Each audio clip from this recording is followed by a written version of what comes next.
How does a person answer why something happens? When you look at the findings in different fields, Scant is the part of life in which we live. To attain the highest values. So let's go to January 2014, maybe just before that, where you were thinking about having this career change, this pivot, basically, and you can elaborate on whether you kind of were deliberate about the career change then or not.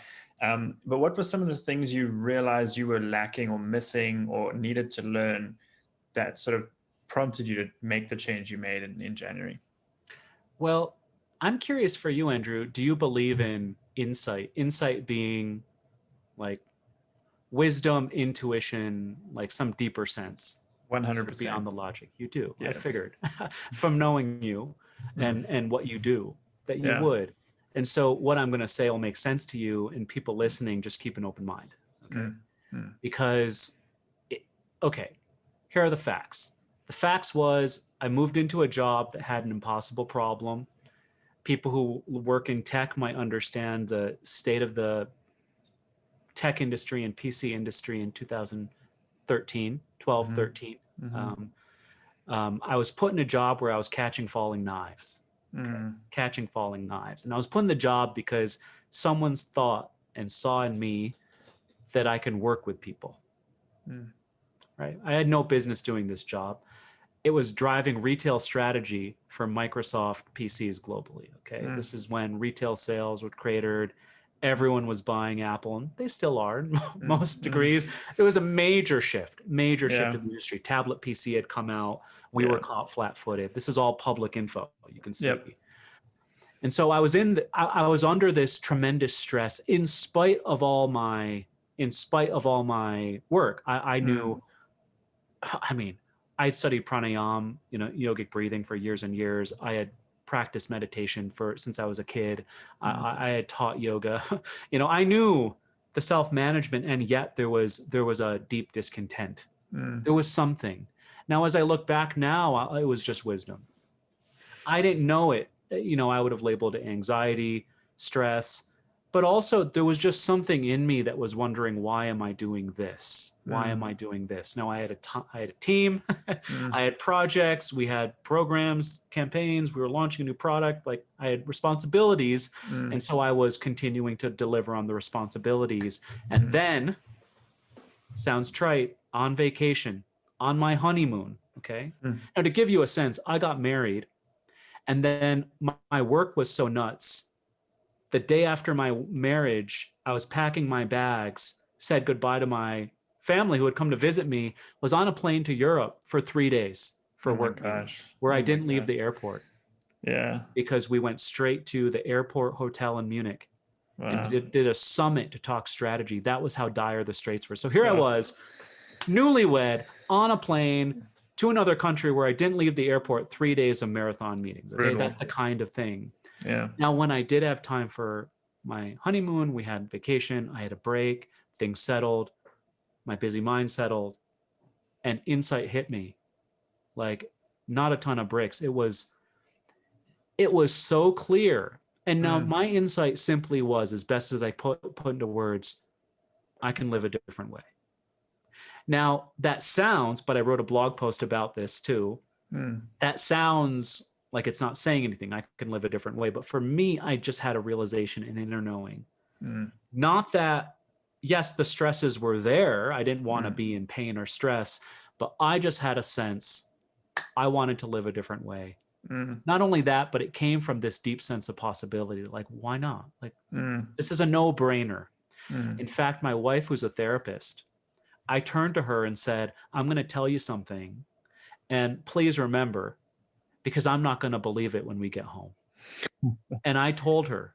I love it. And guess what happened? I got home and got busy again with my job. Yeah. And she reminded me, and I'm a journaler, so I looked at my journal, and when something is a no-brainer, it's a no-brainer. Now the question is, can we notice it and do something about it, or are we just going to continue steamrolling forward? So that led to me to say, look, I'm going to take a break. The short version of the story is I ended up going on a sabbatical. My execs told me, look, you earned a sabbatical, take it. I said, no. This this is longer than 3 months. They said, you earned it. I said, no. They said, yes. I said, no. And then I said, okay. So I went on a sabbatical. Okay, went on sabbatical. And during that time, again, the signal stood out from the noise more and more and more. And I said goodbye to my team. I mean, it was for another podcast, but it was, to say it was inconvenient was a understatement of the century. I mean, we're talking leaving behind most of my financial wealth was tied up in stock, unvested. I had just bought a house. I just bought a new car, just furnished the house, just gotten married. Marriage still thriving, I have to say. So yeah, that's impressive. So my life had moved in one direction, but when something becomes clear, the question is, what are we going to do? Yeah. And so for me, I didn't know, what do I do about the house? What do I do about, had I just stayed for another 3-4 years, I could have just said, oh, retired. Yeah. All of these things were in my mind, Yeah. but the signal stood out. And that led to me leaving and going on a journey, spending 2014, doing this thing of traveling with a backpack and then living out of our car with our 2 dogs for 9 months and living like we were 20 years old and getting back to a different sense of how life could be. Yeah. Which eventually led me to what I'm doing now. Yeah. And how much of a role did in making that decision between the belief that you could do it, right, or what you were going to do next, and how much of it was just you aligning with your core values and being open to the possibilities without actually knowing what the thing is you could do? I did not know what I was going to do. Okay. I did not know I was going to be a coach. I did not know what I was going to do next. Yeah. I did not even know. And this is the interesting thing. And I kept a journal so I can look at it, but I've reflected on this enough also where it's clear. I thought I would take a sabbatical. Then my wife, by the way, my wife was fair game for this the whole time. She's like, this is no brainer. Like she was just intuitive. She's like, this is no brainer. What are you stressed about? Yeah. And after my sabbatical, I thought we'll travel for a few months. We found a place where they could watch our dogs, a nice, it was basically a farm, where they watch animals long-term. And so great people. Okay, a few months. And then I'll get back, join a tech company, do my own thing. Yeah. Go to clear your mind and come back and do it again. Come back. Yeah. I had planned to rent my house out for a year. So I had already thought, we'll just come back to a short-term rental when the lease is up. We'll just move back into our house. We just bought our dream house. Like that was my plan.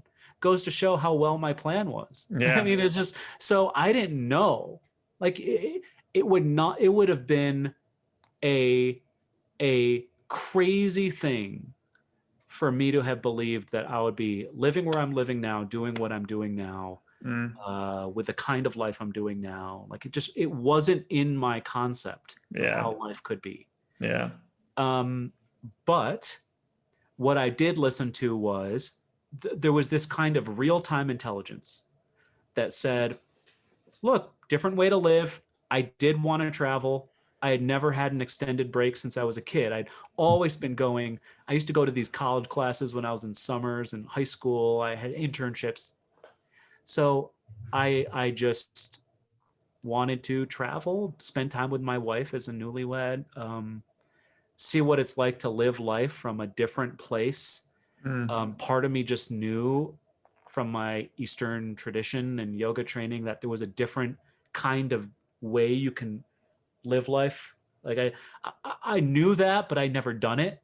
And so I just wanted to go there and see where that was going to go. And in my insecure moments, I busted out a spreadsheet and I did a budget and I figured out how much my burn rate was and can I find someone to cover my mortgage? And I did all that. So, I had this healthy insecurity, I call it, that had me do some planning where I wouldn't go bust. Yeah. But I didn't know where it would lead, but I was curious enough about that experience. Yeah. I mean, I had to know. Yeah. I had to know where living that way would go. Yeah. And the healthy insanity or insecurity, rather, you said, that's such a great point as well, because it almost gives you that mental safety net to say, like, okay, I can pursue this and follow it to the very end and see where it leads me. I tell my clients who, most of my clients are heavy thinkers like me, very intelligent, smart, strategic thinkers, engineering minds. And I say, whenever I talk about insight or what's beyond that, like, is there a place we can operate beyond just the grinding of our intellect? And usually it gets to the point with, oh, well, if I just did that, for example, a talk, let's say they're running a division meeting or a team meeting and they have to like give some remarks.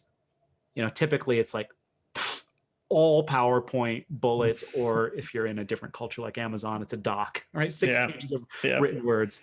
And, I just say, well, do just enough prep where you're not insecure. Right. So if you're insecure about giving an impromptu speech, make some talking points. Yeah. Just do what you got to do, just so your mind can settle. But understand that over time, what you want to see is that where that insecurity is coming from. Yeah. So that you can start operating beyond it. So, to this day, we are both in the Robbie Crabtree's performative speaking course. As part of the course, you give a little talk. I gave my talk yesterday. Full disclosure, I was going to wing it.